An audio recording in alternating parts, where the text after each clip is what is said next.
फकरुल्लाह। फक्र है जनाब। तुम पेरिस वाले खेमे में जाओ, तुम्हें पेरिस में पढ़ना है। जी जनाब।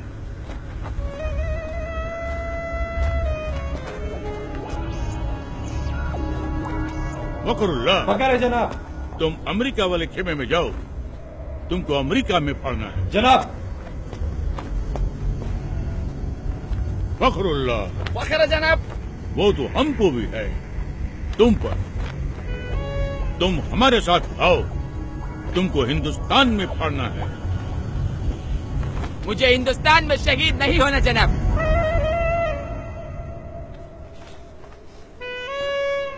वहाँ पहले ही बहुत आतंक है। एक साथ 2 बम फट जाए तो दूसरे की खबर वही दबा देते, ताकि जनता में अखरोट पैदा न हो। अखरोट नहीं बेवकूफ, आक्रोश।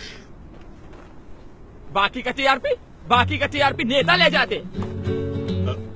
मुझे तो इंटरनेशनल न्यूज बनना है। Love in Paris, americano. खामोश।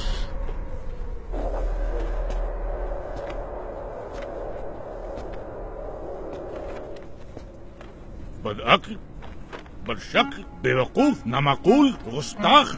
इसके लिए तुझे अंग्रेजी सीखनी चाहिए थी, काफिर की औलाद।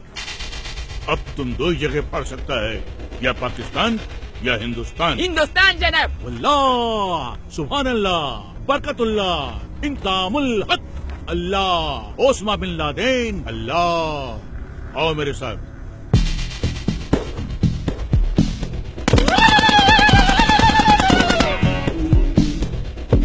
एक बात ध्यान रखना, किसी भी मुल्क में जाकर पढ़ने के लिए सबसे पहले तुम्हें उस मुल्क के आम आवाम का एक हिस्सा बनना पड़ेगा, जिससे किसी को भी तुम पर शक न हो। इसलिए सबसे पहले मैं तुम्हें एक सच्चे हिंदुस्तानी जैसा बनाऊंगा, और सच्चे हिंदुस्तानी जैसा बनने के लिए तुम्हें हिंदुस्तान की तवारीख यानी कि हिस्ट्री और वहां की रवायत जाननी होगी, और वो तुम्हें मैं नहीं बताऊंगा, ये बताएगा।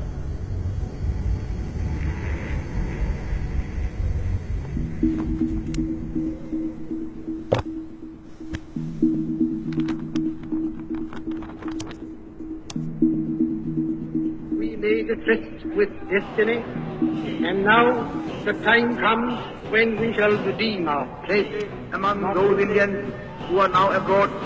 I expect that Indians living in active countries or in कोई बड़ी बात नहीं है बिस्मिल साहब। बड़ी बात तो ये है कि जिस्म से टपका हुआ एक बूंद खून आने वाली नस्ल के सारे खून में उबाला ला सकता है या नहीं। तेरी में हम बन के हवा का झोंका, किस्मत वालों को मिलता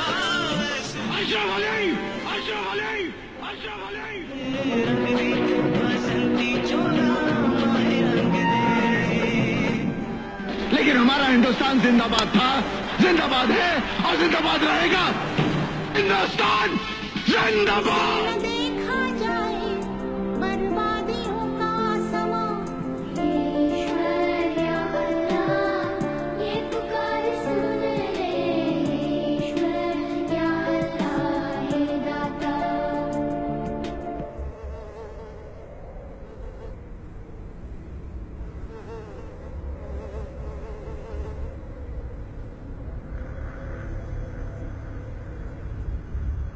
सुभान अल्लाह, अब तो एकदम हिंदुस्तानी जैसा लगता है। कैसा महसूस होता है? एकदम इंसान जैसे।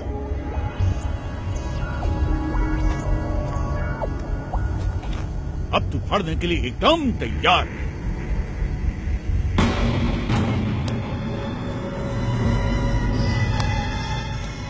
जाओ, अब फाड़ दो इसको।